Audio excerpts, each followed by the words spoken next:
नमस्कार सभी को मेरा प्यार भरा नमस्कार। मैं अपनी नियमित वीडियो में आज का मेरा टॉपिक है अंतर यानी फ़र्क। ममता माँ और बाप के प्रेम में जैसे मैं कहूँगी कि अंतर होता है। बाप का प्रेम सूर्य की गर्मी की तरह है और माँ का प्रेम ठंडक भरा होता है। माँ को अपने बच्चे को कितनी ममता देनी है सब पता होता है और बाप थोड़ा रूडली पेश आता है, मगर बाप के मन में भी उतना ही प्रेम होता है। दोनों ने जन्म दिया तो ये समझ अपनी अपनी होती है कि कोई फ़र्क करता है उसमें। कभी कभी ऐसा लगता है मुझे, पर जानवरों में ऐसा नहीं होता है, जैसे पशु पक्षियों में ऐसा नहीं होता है। मैंने देखा कि मेरे घर के झूले में एक चिड़िया ने घोंसला बनाया था, तो घोंसले में उसके 2 बच्चे थे। बहुत टाइम की बात हो गई है, यानी पिछले साल की बात है। मैंने अपनी आंखों से देखा, तो मैं अंदर से कुकिंग कर रही थी। मैंने देखा किचन की खिड़की से कि बच्चा घोंसले में बैठा झूले के निकट मनी प्लांट की बेल के ऊपर। तो चिड़िया गई और चिड़िया ने उसे नीचे गिराया, और नीचे गिराने के बाद जब मैंने देखा कि ये गिर गया है तो मैं उठाने के लिए गई। उस बच्चे को उठाऊंगी और ऊपर घोंसले में रख दूंगी, पर मेरे बेटे ने मुझे कहा मम्मी नहीं, इसे मत छेड़ना, वरना इसकी मम्मी नहीं लेगी इस बच्चे को। और मैंने नहीं छेड़ा, मैं ऊपर आ गई। थोड़ी देर बाद मैंने देखा उसको कॉर्नर में ले जाके उसने दीवार से धक्का दे दिया।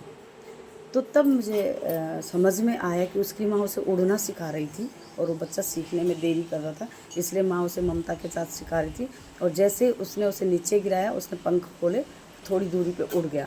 तो उसका प्रशिक्षण का समय था कि वो प्रशिक्षण दे रही थी अपने बच्चे को, और मेरी समझ का फ़र्क था। मेरे अंदर ममता आ रही थी कि कैसे अपने बच्चे को मार दिए, क्यों मार रही है चिड़िया अपने बच्चे को, तो ये मारना नहीं होता। इसी तरह इंसानों की फितरत भी होती है।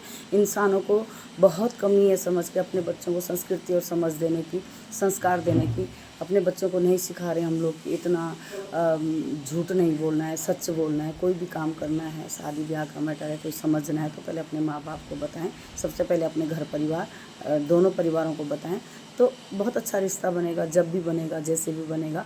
और जो इस तरह से कर रहे हैं कि 3-3 चक्करों में पड़े हैं और 4-4 चक्करों में पड़े हैं, किसी की जान को किधर मार रहे हैं, किसी को किधर मार रहे हैं, ये प्रकृति के नियम के विरुद्ध है।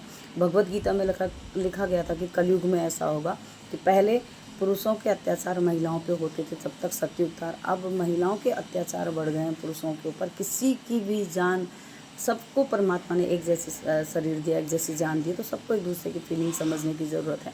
मैं देखती हूँ आजकल फेसबुक पे इतने मतलब व्हाट्सएप, फेसबुक, कहीं भी देख लो आप, इतने गलत मैसेज, इतने गलत लोग हैं। तो जो इन मैसेजों में आ गए उनका संस्कार खराब हो, यहीं से उनकी दोस्ती बढ़ी, यहीं से उनका बिगड़ना शुरू, यहीं से उनका भागना शुरू, यहीं से वो अदर कास्ट मैरिज करेंगे, लव जिहाद में जाएंगे, इसमें जाएंगे, उसमें जाएंगे। तो बेटियों को यहीं से सह मिलती है सीखने की। और नाम बदल कर क्यों फेसबुक पे हम अपनी उम्र छुपा के फेसबुक पे हैं? हम अपनी सच्चाई क्यों नहीं समाज के सामने लाते? और अगर हम सच्चाई समाज के सामने नहीं लाते हैं तो हम अपने बच्चों को भी चोरी करना सिखा रहे हैं और गलत इन्फॉर्मेशन देना सिखा रहे हैं। कभी भी गलत इन्फॉर्मेशन का यूज़ नहीं करना चाहिए। अपना वही नाम, अपना एड्रेस, अपना आता पता सब सही देना चाहिए मीडिया को। अगर हमारा सही होगा तो हम कभी भी किसी फ्रेब में नहीं आएंगे और हमारे मन में कभी फ्रेब नहीं आएगा। और जो यहीं से झूठ शुरू करते हैं, मैंने देखा कि लड़की की फ़ोटो लगा के कोई बॉय या लड़का बात कर रहा है, भगवान की फ़ोटो लगा के आप गलत मैसेज कर रहे हो। क्या समाज में मैसेज जा रहा है? तो ये सब चीज़ें मानसिक संतुलन को असंतुलित करती हैं और कहीं ना कहीं यहीं से क्राइम हृदय में बसता है। और जो इतने हम लोगों के जो नाटक वगैरह आ रहे हैं, इससे सीख के बच्चे आज ऐसा कदम उठा रहे हैं, ऐसा संसार ख़त्म हो रहा है। ये सब बहुत दयनीय स्थिति है, ऐसा नहीं होना चाहिए। जान के बदले जान और फांसी की सज़ा बरकरार। जय उत्तराखंड।